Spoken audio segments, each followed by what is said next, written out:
Hey, everybody, welcome back to First and Goal after a somewhat longer hiatus than anyone really wanted. Christopher Heath, Joe Fury, and Mike Willis. This is, as everyone could tell, this is our 2025 kickoff show. Coach, great to see you. Was last time I caught up with you was when I was up for the Red Fox golf outing. How have things been going this summer with camp? Massive changes around campus. You've got a bunch of new staff members coming in to support the 2025 Foxes. But why don't you take it away and give us an update? It's been, and first off, it's great to see both of you, Chris and Joe. Joe, I've gotten to see you a little bit more with your son Brandon being on the team and your active and local involvement. Chris, obviously, every time you make the Herculean trek to get up here, it is very much appreciated. It's been an active summer for our staff.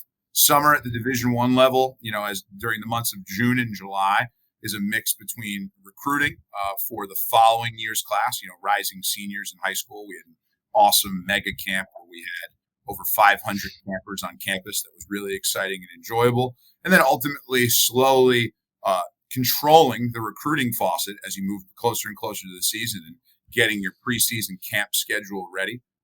Really appreciate the hard work of Tim Murray and our athletic administration getting us in a week early as we added this 12th game to our schedule in the middle of the spring and in the summer.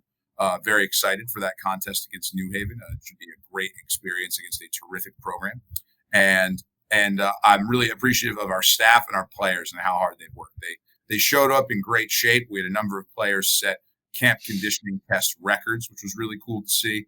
We've been fortunate to stay relatively healthy during preseason camp and take great steps in our mindset, our energy, and our toughness. Why we do things, how we do things, and then ultimately, when it boils down to it, answering the bell, doing the work. And our staff and our players deserve a lot of credit, along with our athletic training team, for doing it well, doing it in a way that has kept us healthy and taking care of our team and being great teammates, and then setting us up for prep. And we had our last camp scrimmage just yesterday.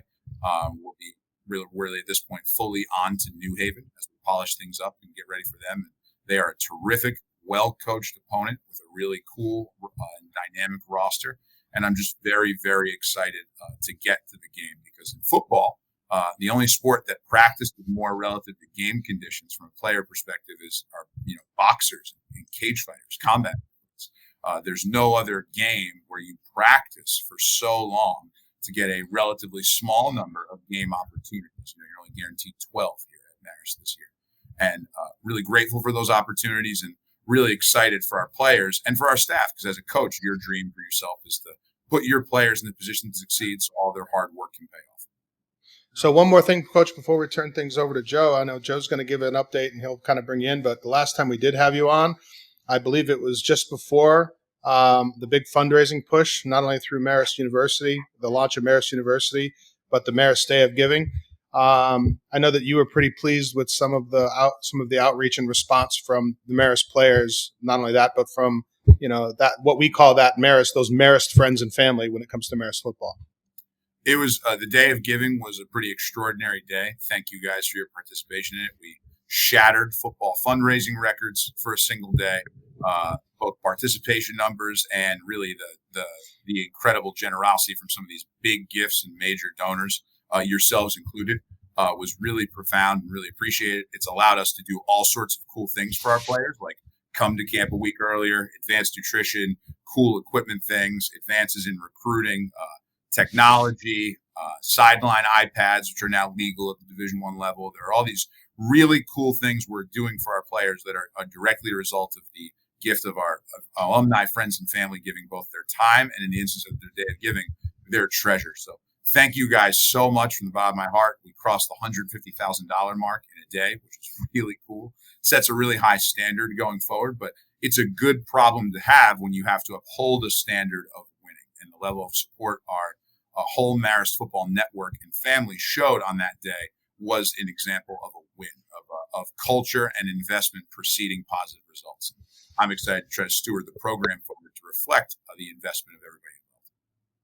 Yeah, it's getting exciting, and we're really, truly, as you know, we're only at the beginning of this. And Andrew Young was up yesterday or the day before on campus with maybe about 20 of a lot of the younger alumni. He was the old man amongst them, and just getting more of those guys involved, as time goes on, we're going to have more and more people involved, and good things will just continue to happen. And to that point, to plug out to anybody that's watching, share with your friends.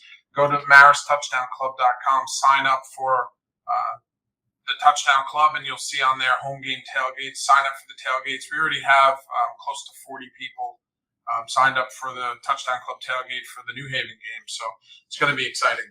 And Coach, I want to go back to football a little bit with you because the ever-changing landscape in college football, it just creates more challenges for you day by day. So, like in the league, I believe it's 5 teams have new head coaches. 4 of them are on our schedule this year. You got players moving all over the place. It's without telling us too much. How do you prepare today versus how you might have prepared 3, 4, 5 years ago? Like, what's that doing to you? Well, I think in modern college football, where the turnover rate can be really high, and fortunately here at Marist, the quality of the academics and the reasons that people come here insulate us from it to the extent that you can be insulated, though it does come to your door, both in good and bad ways. But it's just the reality now. The University of North Carolina has a many times Super Bowl champion, arguably the greatest NFL coach ever as its head coach. And partly because of that, partly because of just the modern landscape, they have 72 new players this year. So that's just becoming normal at every level of college football. So I think the new challenge is building a program while simultaneously understanding that more than you used to have to think about, you do have to build a team each year.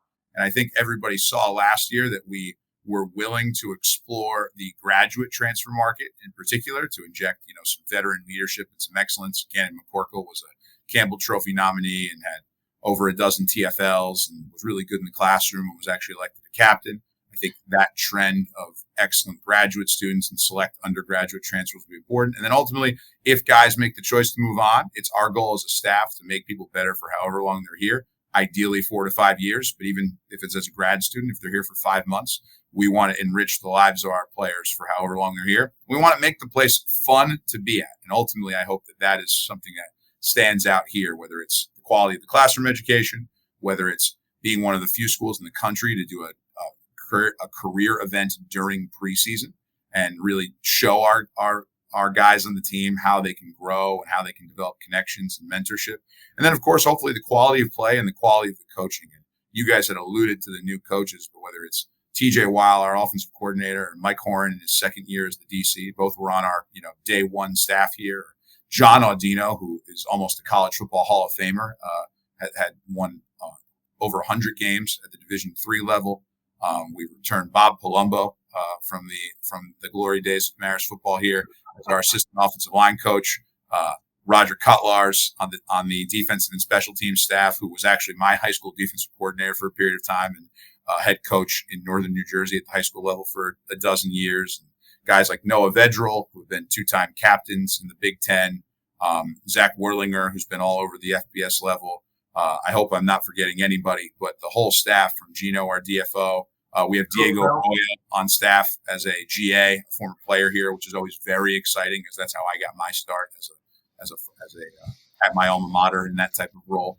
I'm very, very bullish about our staff, both the guys who have been here and are continuing to develop and advance. And just like the player transfer portal is reality, the marketplace for coaches has changed a lot. There are about 800% more full-time jobs at the Division I level than there were 5 years ago. And that's not really a formal statistic, if I'm being honest, but it's a reflection of the size of the support staff, and I use that in air quotes, at probably over 100 Division I programs. Mike, before we get to the schedule, I have a quick question about Palumbo. Has every day been a holiday, and has every meal been a feast? I mean, is he bringing back any of those old colloquialisms or anything like that? I mean, they're all over the place. Those are the only ones that I can actually say live on the air. But has he brought that Marine Corps feel back to the program? I'll say his language and decorum has been great. So I don't really know I don't know anything about this, what's being alluded to here. But I would say his energy and enthusiasm is great. He's picked up the offense very well in a short amount of time. He made a very cool suggestion tonight as we were spinning around on game plan calls that may or may not show up in the game. I promise I'll give him credit if it's the one that gets used and rips in the game. And I've really enjoyed having him around. His perspective is valuable. He's someone who's won not just as a football coach, but as running a business organization and in a variety of cool, as you alluded to, military experience. Enjoying having him back. And people who love Marist, speaking to all of you out there in the audience, we're going to look for the most talented players and coaches from anywhere. But people who love Marist matter to me. And what connected me to Coach Palumbo was not just his experience, but his love of Marist. And I think you'll feel that emanating from our staff and our players this year. Looking forward to it. So, Mike, I don't know. We got the schedule up. Clearly, this graphic was before New Haven. So things change fast. Yeah. 12th game added after the graphic. 12th game. Yeah. So I don't know if you want to just kind of give an overview on your thoughts of the upcoming schedule. At a conference games first, and then conference. Yeah, well, we seek here at Marist philosophically to have a very challenging schedule. So, and this is not a shot; it's just a statement of fact. We're the only team in our conference that this year doesn't have a sub-Division I team, or in many cases, many sub-Division I teams as part of their non-conference schedule. It's not my job to say whether it's good or bad. I'm just excited that we are playing a full Division I schedule and are embracing the challenge of taking on scholarship opponents out of conference at the Division I level.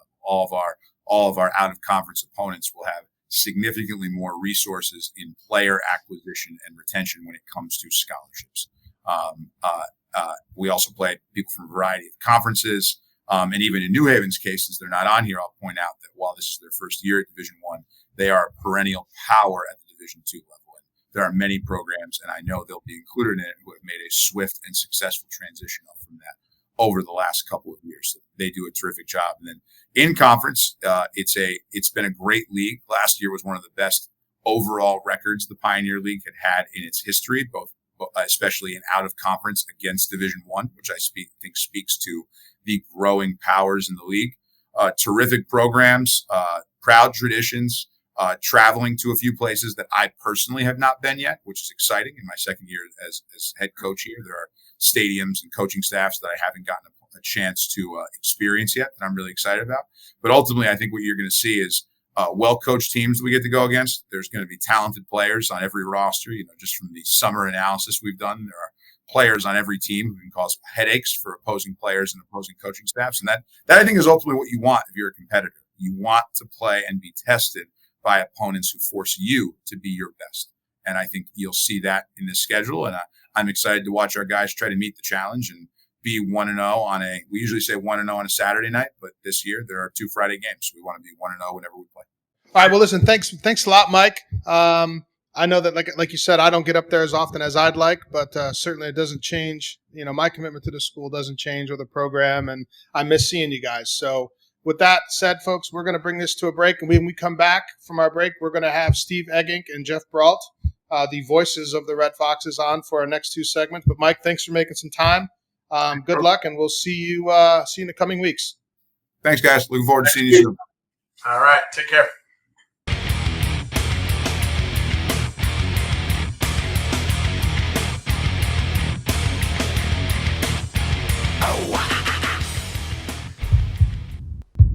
Hey, everybody. Welcome back to First and Goal. Christopher Heath, Joe Fury, and as promised, Steve Eggink, voice of the Red Foxes for color commentary, and Jeff Brault, play-by-play. Both men have been representing the Red Foxes on air.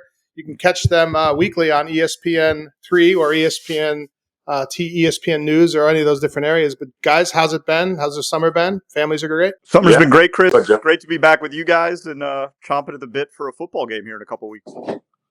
Yes, I'm looking forward to it. I concur with Jeff. When you're off for about 5 months, you start getting the itch. About a month ago, I said, geez, I'm looking forward to the football season and looking forward to getting started. And I've lost way more money this offseason to Steve on the golf course than I'm comfortable with, so I'm really happy that the income's going to start flowing in the other direction here now. Hey, my index is a 4.9, and Jeff's, I think, is too high. All right, Jeff should be like a 7. He says he's a 9. I think he's lower than that. Let me tell you, the balance sheet of the on the Nassau's tells a different story. Yeah, well, we talked before we actually in the green room. Some of the guys I play with, you got to divide by 12 to get their real handicap. So I understand what's going on. And I don't belong in this conversation with you guys. I'm just a hacker. So it's my understanding is, guys, you got to spend some time over the last couple of days. You may have gone out to see some of the preseason camps. What'd you think? I mean, obviously lots of changes, but yeah, had a chance to see a couple of practices the last few weeks of camp. Came away very impressed. Very impressed first and foremost with the level of effort that the guys are putting in. The way that the new players are blending with the returning players, the way that a majority of the returning players, at least the ones that were on the field and getting their regular complement of reps. Obviously, this time of year, there's guys that are kind of in and out. They're trying new guys in different positions. But, when you could get a look at a guy in a group in a situation where you'd expect to see him play, it feels like most guys raised their level, really took their offseason conditioning seriously. And I think you really cannot underestimate the value of just everyone having another year in Coach Willis's system. Knowing what they're preparing for, knowing what the expectations are, I think that makes a tremendous difference. I came away every time I was around the team, came away very impressed and very excited for what we're going to see on the field against New Haven in a couple of weeks. Some key players returning on both sides of the ball too, right? I mean, starts with the starting quarterback, right? Sonny Menino is back, started the last 7 games of the year a season ago. You talk about how much it makes a difference just for a player having expectations. When you know what your role is going to be, and especially at the quarterback position, when everybody around him knows who that guy is going to be, I think that's going to end up making a very big difference as well. So, yeah, really glad that Sonny is back under center. And, when you look at the positives that you can take away from last season, for me, it was the emergence of a lot of freshmen and first-year guys, nearly all of whom stuck around. I hesitate to start naming names because I'll inevitably leave somebody off the list, but Nate Robinson was a freshman All-American last year at the FCS level. Tank Powell played amazing football in the secondary, seeing a ton of snaps for a first-year guy. Jack Mallory at wide receiver caught a couple of touchdowns as a true freshman. All those guys are back. There are others on that list. Again, I don't, that's why I hesitate to name names, but a lot of those really young guys that made an impact last year, Braylon Ricks, defensive end, another one that comes to mind. These are guys that experience is only going to help as they go forward into their sophomore year. Still a lot of football ahead of them, hopefully still their best football ahead of them. But I think they're going to be ahead of the curve when it comes to what they were able to do last year. Yeah, I totally agree with that. I really enjoyed watching practice too. And it starts, offensively, of course, with Sonny Menino, as Jeff mentioned. I mean, he is an elite player. I mean, at the PFL level, he can make all the throws. He extends plays outside of the pocket. He's a tough kid, although I'd like to see him get down more. You don't want to see him take those kind of hits, but he has that kind of mentality where he wants to run over people in the second level. So I think he's terrific. I think that there's a lot of depth, in the running back room, if you will. There's a veteran offensive line. And as Jeff mentioned, there's an influx of new talent. I think that Coach Willis and his staff are very, very high on it as well. So, we'll know, in a week, a little over a week. But the non-conference schedule, as we're going to get into, is always tough. It's a tough non-conference schedule, but I think the optimism is high moving into the season. Yeah, I was able to go up last Saturday for the scrimmage, and I think, just the energy level just seemed up. The togetherness, the team. I mean, guys are in shape. Not, they're in great shape. They're, not that they weren't last year, but I just feel like the guys coming back and then seeing some of the new kids who I don't really know, but just lots of talent and energy around the field. So excited to get into the season and this conversation with what you guys think about the 12 games. And correct me if I'm wrong, first season for Maris football with 12 games? I mean, yeah, certainly the first in my memory. Yeah. Yes, I think that's correct. Yep. Good to be able to have added New Haven. Yeah. All right, great. We're gonna take a break, everybody. When we come back, we're gonna break everything into 2 small segments, 6 games each. But stay tuned. We'll be back in a few minutes.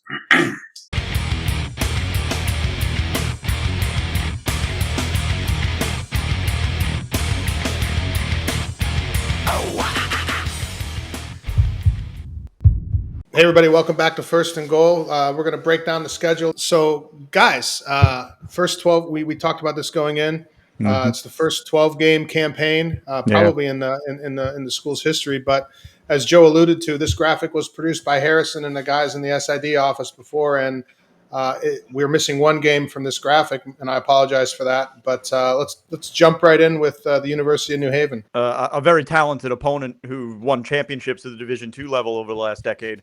Night game. If you haven't had a chance to experience a night game at Tenney Stadium, they are awesome. Historically, some of the best attended games in Marist history. There's usually a lot of fun, fanfare, and activities and things that go on around the game. I think it's the first time we've played under the lights at home since I want to say 2017.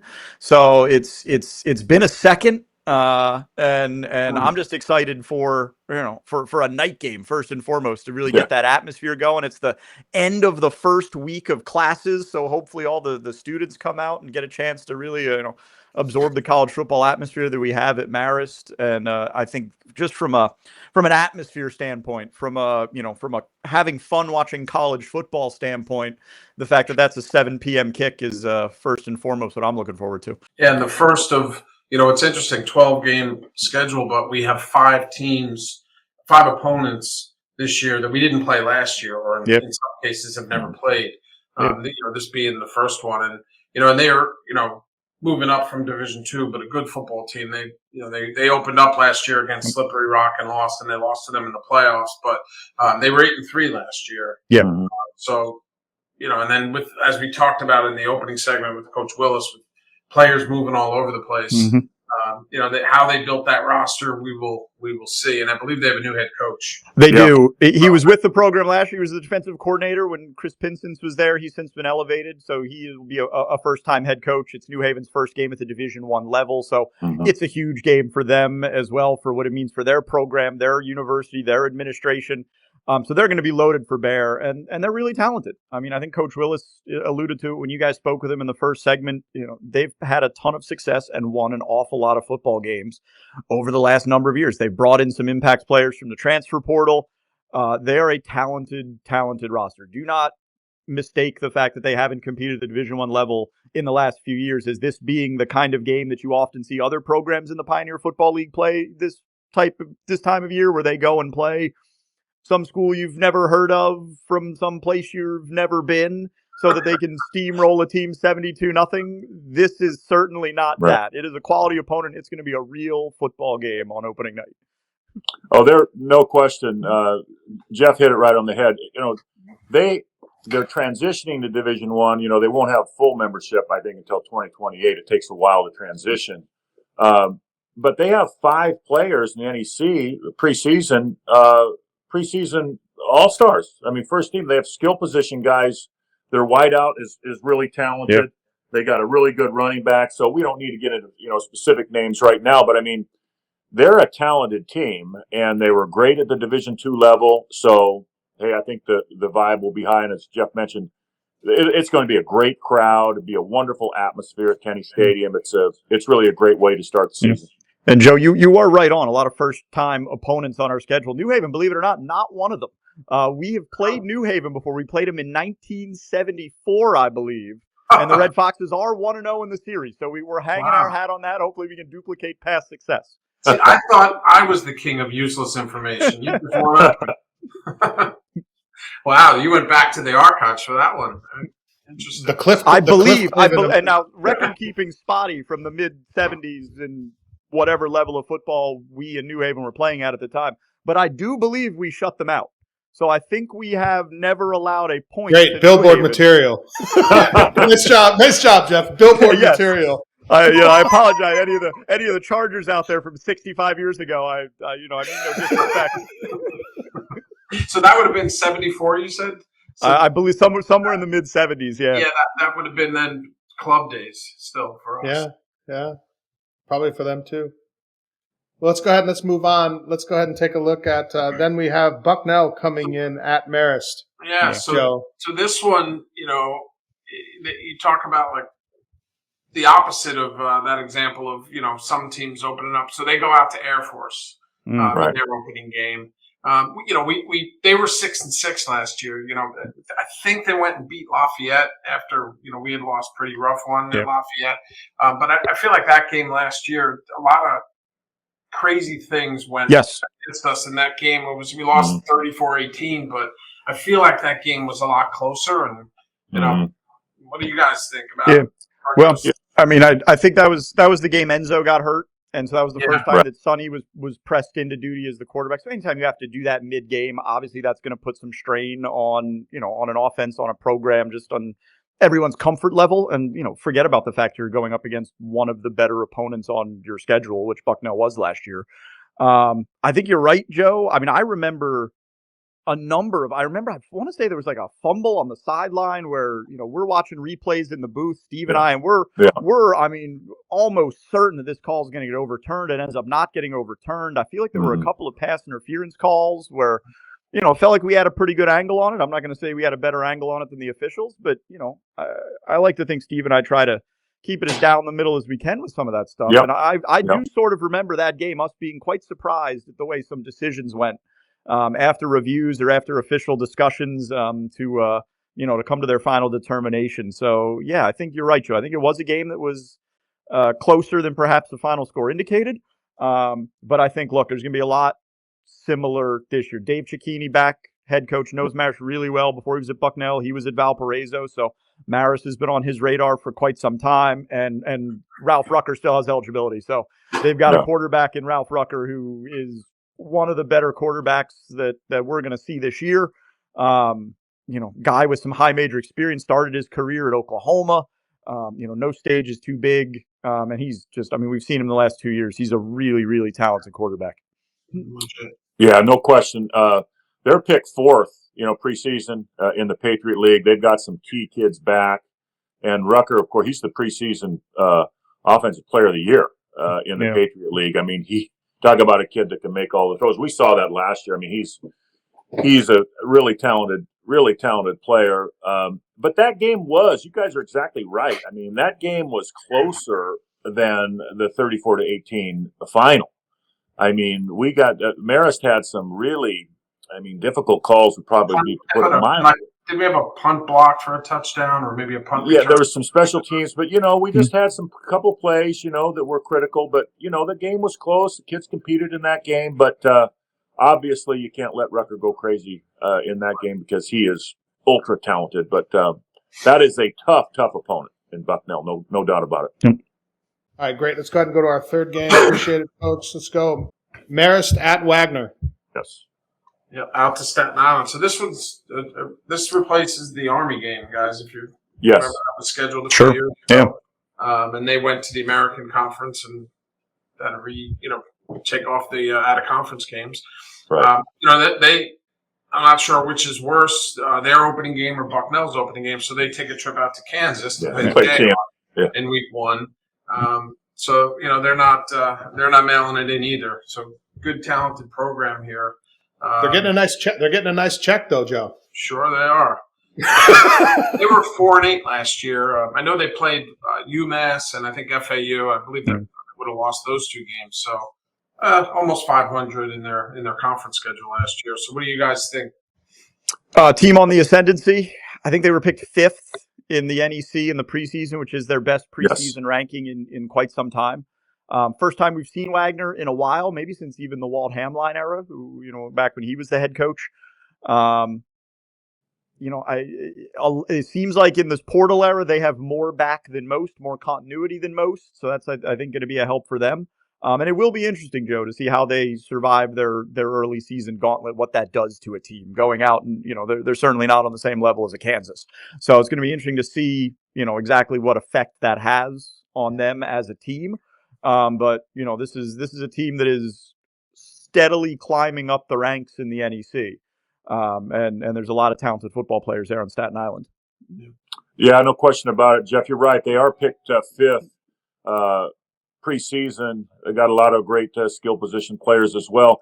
The Kansas thing, obviously you play that game to get a check, but that's a worrisome game because you don't want to get top line kids hurt in a game against Kansas. And then they play Georgetown. Georgetown's, they're up and down. They've been up and down, but before they play Marist. But, playing Kansas, we're just going to have to wait and see. From a Wagner perspective, hopefully they come out of it unscathed. But those games are tough when you play a Power 4 team with a lot of talent on the road. You just want to come out of that game without any significant injuries. Yeah, absolutely.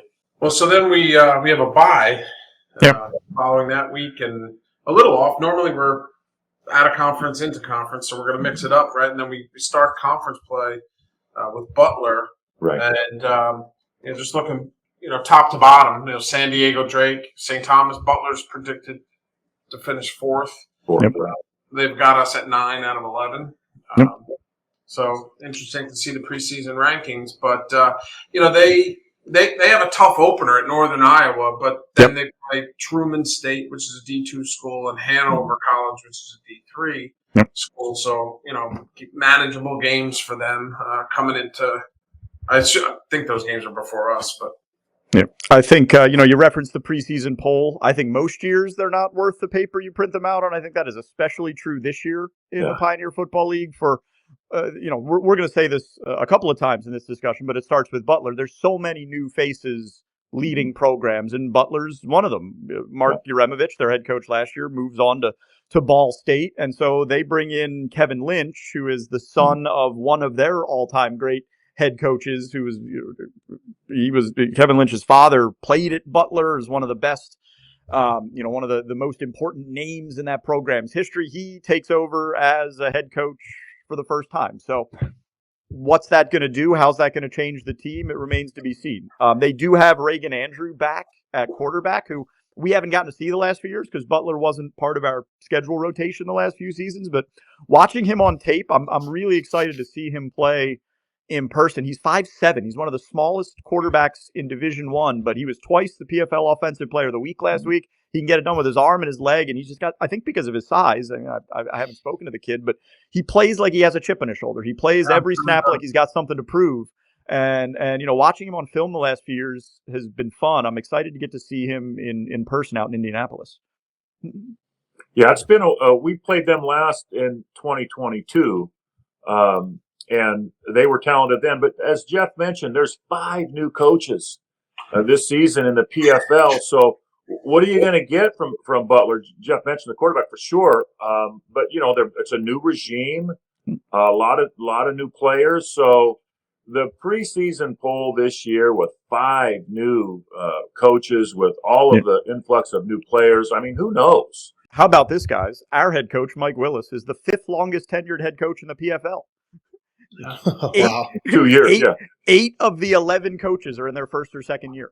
And who's to really know right now who are the winners and losers with the portal?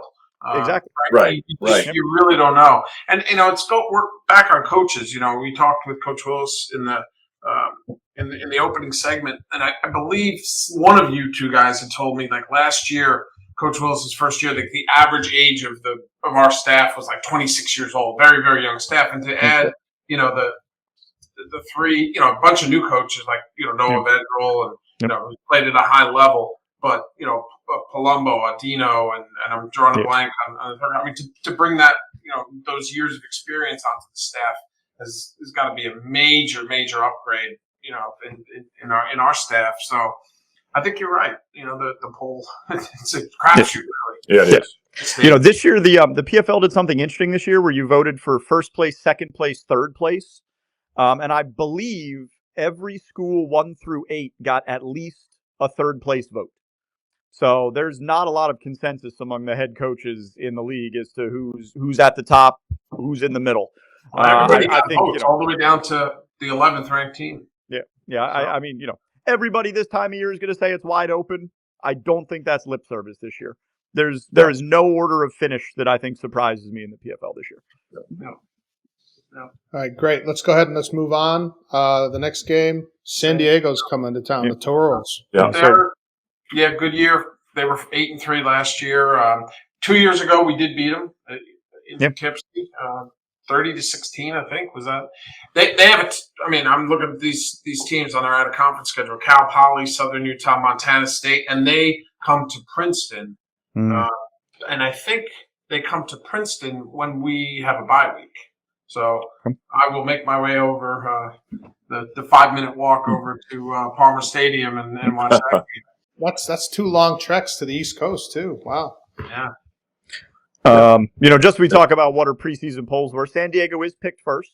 And I do, looking around the PFL, I do think that's warranted. I cannot say enough good things about their head coach, Brandon Moore. I think Brandon Moore is a heck of a coach. Talk about us beating them 2 years ago. That was a season of unbelievable turmoil for San Diego. They had players on and off suspension all year long, a hazing incident in the offseason under the previous regime. Everything you hear around the league is that the way that Brandon Moore handled that was top shelf, exactly the way that you'd want a new head coach to handle those. I mean, he essentially removed players from his team that would have helped them win more games. He purposely said, look, what happened needs to be addressed. And he went and he did that work. And last year when, he wasn't under those restrictions, they were terrific. They do have to figure out how to replace Grant Surgent. Their quarterback has graduated. Dom Nankiel, who was a freshman who played a lot as a freshman. He was a starter against Marist 2 years ago at Tenney Stadium. He's still on the roster, so perhaps he's in the mix. But it seems like San Diego's something of a quarterback factory. They always got somebody. And outside of that position, a ton back. It seems like they've got an NFL caliber wide receiver every year. It seems like they always have a defensive end that's near the top of the PFL in sacks. Their secondary is always elite. So, yeah, I mean, I'd be surprised if San Diego wasn't top of the league. Just glad that they have to fly east as opposed to us going out there, because it really does make a difference in a game like this. Yeah, no question about it. This is the first time they've been picked first in the preseason poll since 2019. But if you look back historically at the PFL, I mean, they have been a perennial power. Well, number one, obviously they recruit out of state, but California is one of the best states in the country for prep football. I mean, there's no question about that. So if you're not good enough to go to USC, UCLA, San Diego State, or Fresno State, I mean, those are the four top D1s. I mean, they've done it. Doesn't matter if you're talking about going way back to Jim Harbaugh when they won it. Yep. And throughout, whoever has been the coach there, they have a hotbed of talent in California that they've taken full advantage of. And in the PFL, I think this year they will have the most overall talent. Now, whether they win it or not, who knows? But I think that is the right choice to have them pick first in the preseason poll. Okay, fantastic. Let's wrap up our first 6 games.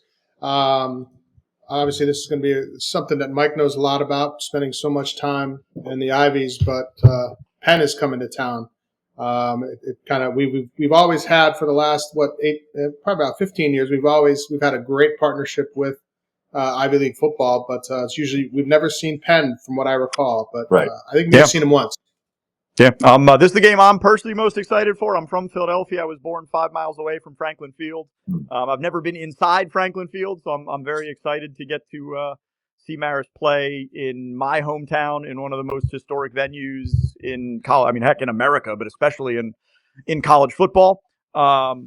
Likely less excited for the quality of opponent that will be lined up against us. The Ivy League, as you mentioned, Chris, Mike knows from all his years at Princeton, fantastic football league.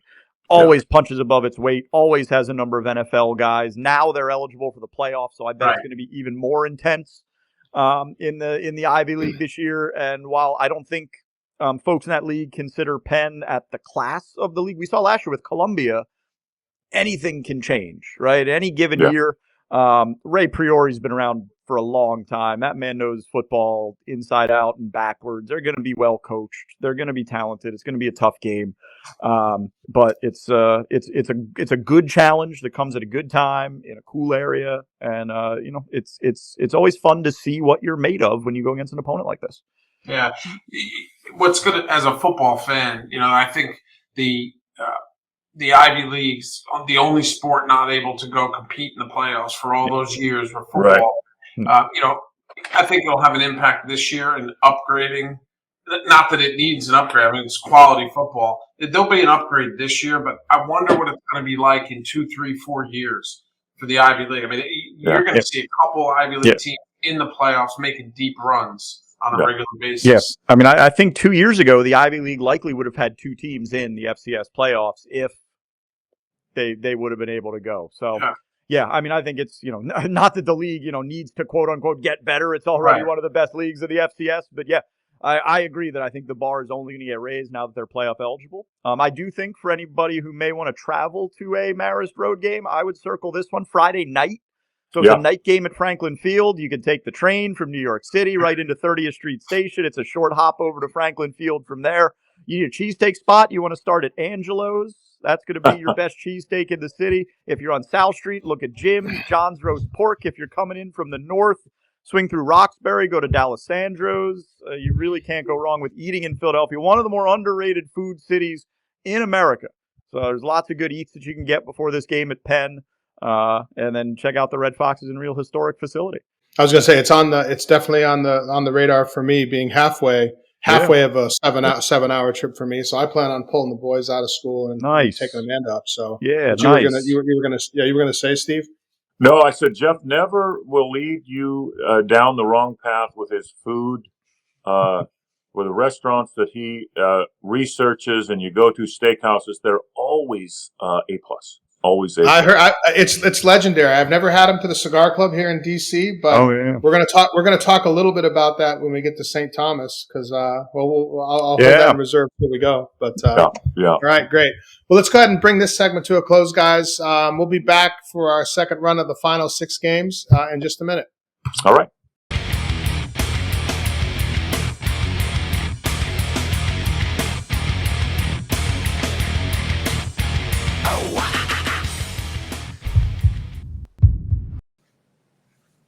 Hey everybody, welcome back, gentlemen. We're going to kick right into the second phase. Let's talk Moorhead, Marist at Moorhead on the road. Yeah, so a bit of a fun parallel. We mentioned Mike is the 5th longest tenured head coach in the PFL. That's because he was announced, I believe, an hour before Jason Woodman, who was hired on the same day, who's the head coach at Moorhead State. This will be the first time they go head to head. So while it's not Coach Woodman's first year, it will be the first time that he has matched up with Mike Willis. So, a lot of unknowns, but kind of like we talked about with Butler, they got a known quantity of quarterback. Carter Cravens will be in his 3rd year as a starter. And you guys know from your playing days, when you have a quarterback that has played that much football, it makes everything else so much easier for everybody else. And, they've got a guy who has been one of the better quarterbacks in the Pioneer Football League the last couple of years. It's a tough place to travel to. If you've never been to Moorhead, Kentucky, it's not near much. So it's always, interesting things happen when you try to make your way out that way. So hopefully, Marist can avoid any kind of travel nightmare or any difficulty getting to the Bluegrass State.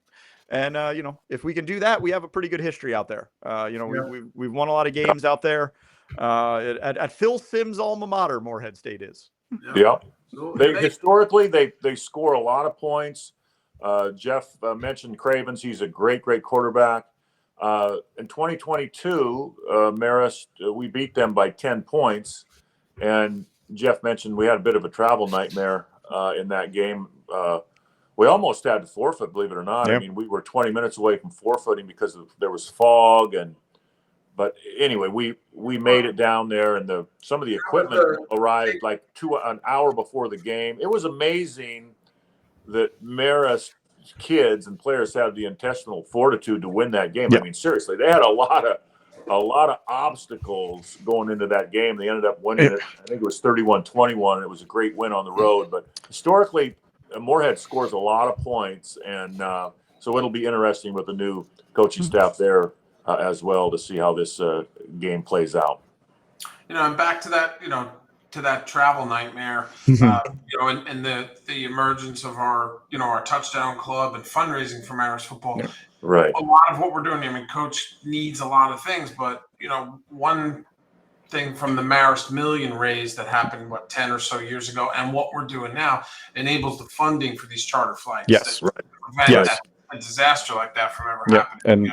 And that is something that I know everyone who travels with the program is extremely thankful for. It really cannot be understated how much of a difference that makes. Think about how many times, whether you travel for business, whether you travel with your family, something annoying has happened to you in the course of your, trying to get from point A to point B. Now imagine trying to do that with 88 people and the amount of baggage that it takes to play a Division I football game.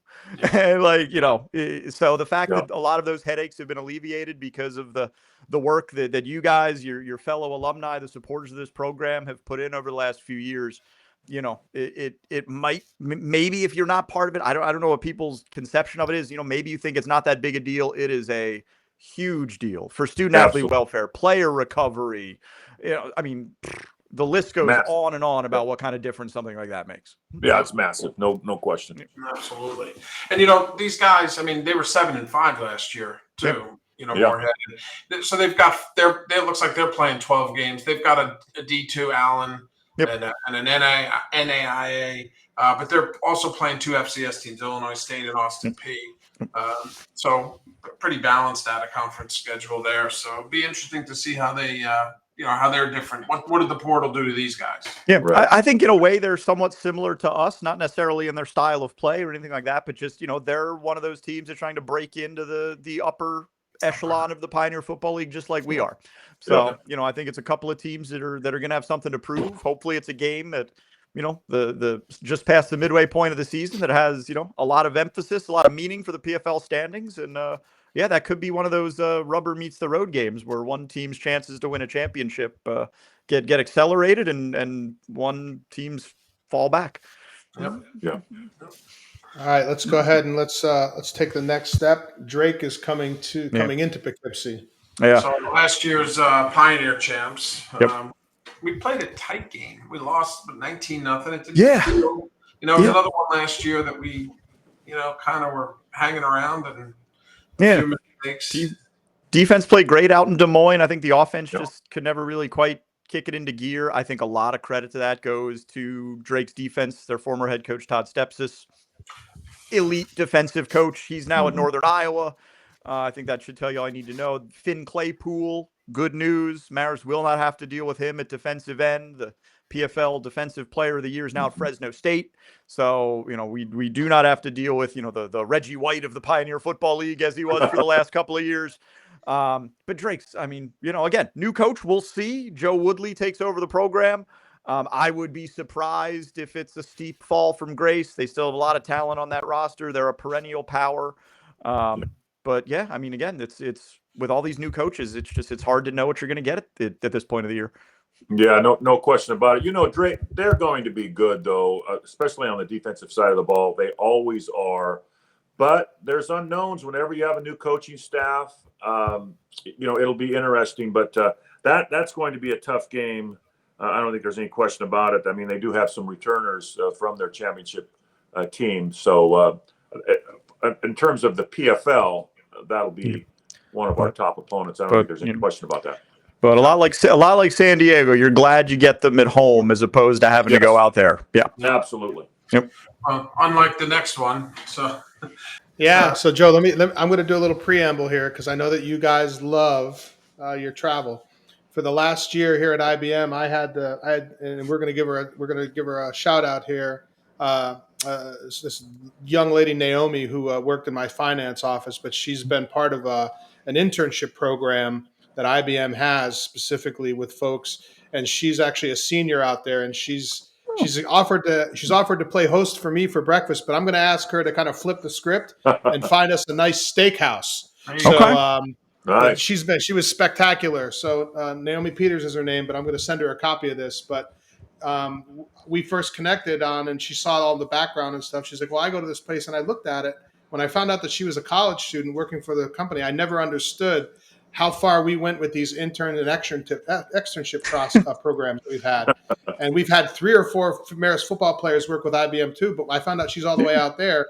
We started sharing about the experience that I had with you guys last year with Jim Conroy on the flight. It was 2 years ago now. Yep. But Joe, go ahead. I had to plug that in because she's going to get a copy of the show. So go ahead, Joe. I'm looking forward to this trip. So this is an interesting one to look at, right? So great team. Yep. We're 6-6 last year. I looked at their schedule. They lost to Lindenwood 64-0 last year. Yeah. Right? And we lost to them 39-32 at home in a game that was right there to have. Yeah. And then now I look at their schedule. They got Lindenwood again. They got a D2 in Northern Michigan, but you talk about going out to Kansas or going out to Air Force. I'm not sure where these games are, but they're playing number 12 Idaho. Yep. And in their last game of the season, they've got the preseason number 1 ranked North Dakota State Yep. on the schedule. So they're not mailing it in either. So it's interesting dynamics with them. And again, I'd love to see your guesses or hear your guesses on what the pluses and minuses were out of the portal. Yeah. 6 losses for them last year is the exception, not the norm. Right. I believe prior to last season, Glenn Caruso, I think, is now in his 19th year. Prior to last year, he had never lost more than 3 in a season. So this is a program that is used to winning, and it is the one program in the PFL that has plenty of continuity. Glenn Caruso, no team in the league, in my opinion, has a stronger identity, a stronger belief in themselves, more kind of sequential leadership at the top, right? Long-term leadership in Glenn Caruso, almost in his second decade there. St. Thomas knows what St. Thomas football is. The rest of the league knows what St. Thomas football is. And I mean, outside of what I think is probably an aberration last year, they usually end up winning football games. I don't know if there's a game on the schedule that weather impacts more. We've gone out there twice. Oh, God. Once it was like 70 degrees. It was the nicest fall day, I think, in Minneapolis history. And then 2 years ago, I think Steve and I are still trying to thaw our socks out from the, I think it was like 12 degrees or something at kickoff. So it was brutal. it can run the gamut out in Minneapolis. It was brutal. I mean, that game was brutal. And Coach Caruso, he's all about controlling the line of scrimmage. Mm-hmm. His teams, his O-line and his defensive line, when they were winning, he's 143 and 25. Yeah. That is his overall record. They kicked him out of the Division III league. Right. The conference did. That's a true story, by the way. They won too much. It's nonsense. And they just out physical teams. And I think Jeff is exactly right. I think last year was an aberration. He is a great, great coach, and they're picked third in the PFL, and they're going to be one of the upper echelon teams. Yeah. I don't think there's any question about it. But we played them. Marist played them very, very well last year. Yep. We were right in that game. So confidence-wise, every team is different. Every year is different, of course, with the influx of new talent around the entire conference. But that I think that will give Marist a little bit more confidence. I mean, I've only played them 4 times. Marist is 0-4 against St. Thomas, but it's always a great test. And going out there, you just never know about the weather. I mean, that's a tough place to win on the road. How many years are they in the league? Is it 4? Is it 5? It's not a lot, right? I believe this is 5. They are now fully playoff eligible, so they can win the championship. They can go to the playoff. Yeah. They're 5 years removed from Division III, playing the number 1 team in the country at the end of the year. You talk about New Haven going from Division II up to Division I, and the transition that we made from Division III to Division I, and it's like a long path. This is like a rocket ship ride. Yeah, these guys are so impressive. Yeah, and the other thing is, I'm not foolish enough to think that these are all internal things that we do to support the program, and I'm sure they don't see this. But what I will say is, for anyone that gets the opportunity to kind of join the football club on these charter programs, I will tell you one thing: I've seen a lot, and I've done a lot of travel, and I've never been treated with more class and respect than I was on this trip to St. Thomas. And I think it's indicative of that head coach, the administration, and just how they are and their winning attitude. But from my perspective, it was Jim Parady's swan song. Nobody knew that he was going to be leaving, but he literally, when they found out that they had alumni on, they treated us like family on the field. I mean, no one else had ever done that before. Usually we're always trying to figure a way to get on, but they embraced it. They treated us with such class and respect, man. Let's go ahead and go on to the next game. Stetson coming into Poughkeepsie. Yeah, starting to sound like a broken record. Brand new head coach, Mike Jasper, first-time head coach at the D1 level. He was a head coach at Bethel, which is his alma mater. Former NFL guy, 3 years in the league, so obviously he has seen and understands football at the highest level. And, man, total wild card after that. I don't know what we're going to get. I don't know. I don't know if you've dug into your November prep yet. Right. We have a lot we've had a lot of success. Marist has had a lot of success against Stetson. We're 9-2 overall against the Hatters. But as Jeff mentioned, it's a brand new coach. The Red Foxes have won 5 straight games against Stetson, but I think you can throw all of that out the window when you have a new regime coming in. I really do. Yeah. And it's late in the season. We'll just have to wait and see how that plays out. That's there's a lot of unknowns. That's a big unknown with a new coach coming in and a team that Marist has had, a lot of success against. And we'll that's where we're going to hope for some cold weather, bringing them up to Poughkeepsie from Florida. Yeah. They have an interesting out-of-conference schedule, a couple NAIAs, and then Tennessee, Chattanooga, and Harvard. Yeah. So, but I was down at that game last year, and they're a big physical football team. And, everybody is in the league, so it's close to a lot of parity in the conference. And a little bit like Steve mentioned with San Diego, they're in a football hotbed. So there's always going to be plenty of talent in and around the Orlando area that they can draw upon, and it's just a matter of how do they blend with their new head coach. Yep. Let's go ahead and take a look, guys. We next have Davidson coming in to Poughkeepsie as well. Yeah, the last of the new head coaches on our schedule, but this is one that we do have a little bit more familiarity with. Saj Thacker was at Harvard. Mike Horan, our defensive coordinator, was at Harvard. Sarah Parody, the daughter of our former head coach Jim Parody, was at Harvard when Coach Thacker was there. So we know a lot about him, and all we've heard are great things. Really sharp mind, one of the top young rising stars in the coaching profession. He takes over for Scott Abel, who's now at Rice, making the rare Pioneer Football League to FBS jump. Which means likely, haven't seen them play yet, but I don't think they're going to run the same kind of option offense that we've seen kind of literally run roughshod over the PFL during the last 6 seasons. So almost certainly going to be a brand new team in terms of philosophy. But really well coached. Cam Gibson, a Marist alum, defensive back, former assistant coach. He is now there on Coach Thacker's staff. So excited to get to see Cam as he makes his homecoming in mid-November. And everything I've heard about Coach Thacker and the way they're going about their business at Davidson, the whole administration, how much they believe in football, what they're putting behind it. You can tell with the new stadium they built is terrific. They got that bang on for the FCS level. This is a school that clearly cares about having a successful football program. And, I'm sure they would not have brought in someone like Coach Thacker unless they thought he was the guy to get them to the next level. Yeah, no question about it. That is a great campus to recruit to. It's student body wise, it's very, very small. Yeah. But the facility is a very, very nice facility. We witnessed that last year, and historically, up until the last 2 or 3 seasons, Marist had a great deal of success against Davidson, 11-3 overall. But it's a new regime, as Jeff mentioned. Coach Thacker is very highly thought of. Dynamic recruiter, so I'm sure that he brought in some guys as well. They're picked down, in the preseason poll.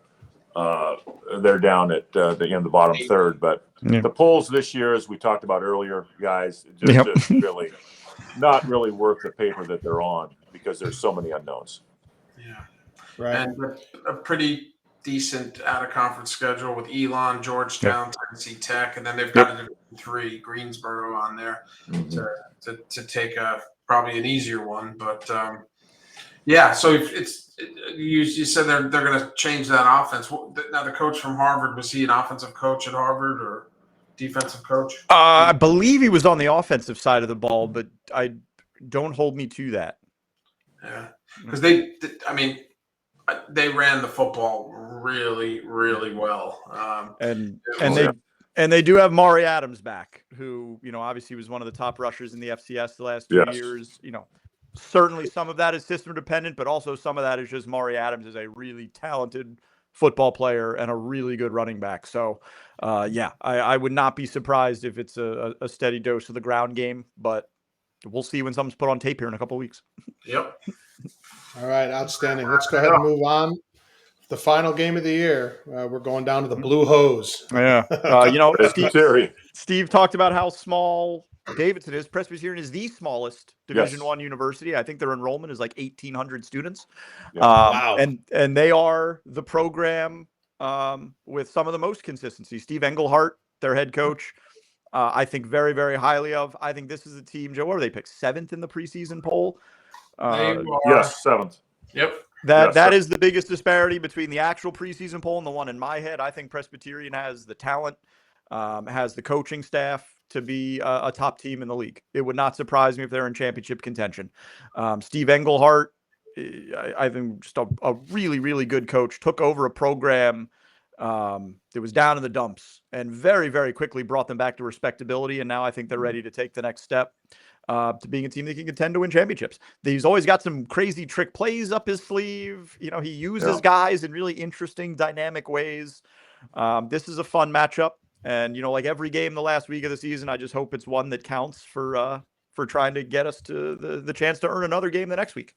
Yeah, no question about it. Coach Englehart is a outstanding coach, and I think that they are undervalued in the preseason. I mean, there's no question about it. You know, during the course of the season, guys, we get a chance to talk to the coaches, you know, prior to games. And, you know, when we talk to Coach Englehart initially for the first time, you know, you just walk away, and Jeff and I always, you know, touch base after we chat with these opposing head coaches. And he was very, very impressive to speak with. You just said, you know, he's got that it factor, you know, the personality's affable, and that certainly comes through when you're recruiting kids.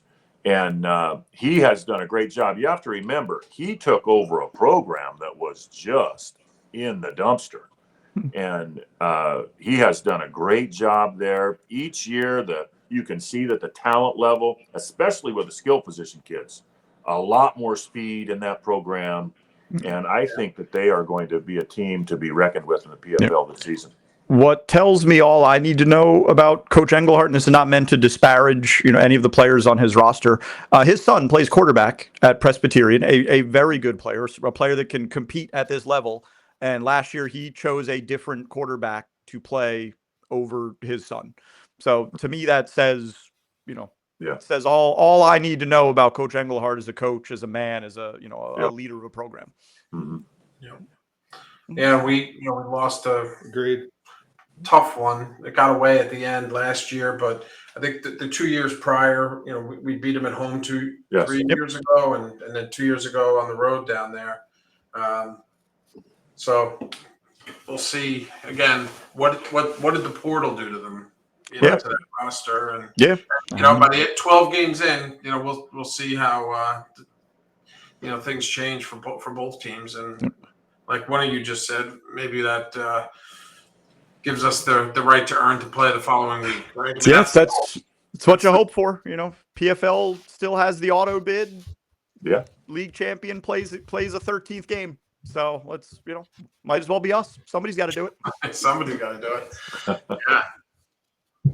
Well, it's something that we've been trying to build to. And listen, I know that we had a little bit of talk in the green room between segments, but I just want to say again and say it publicly. We can't thank you guys enough for your time. We recognize that what you're doing with us today, it represents your profession. For Joe and I, it's just a passion and a love and what we like to do, and we're trying to do, you know, help the program grow in different areas.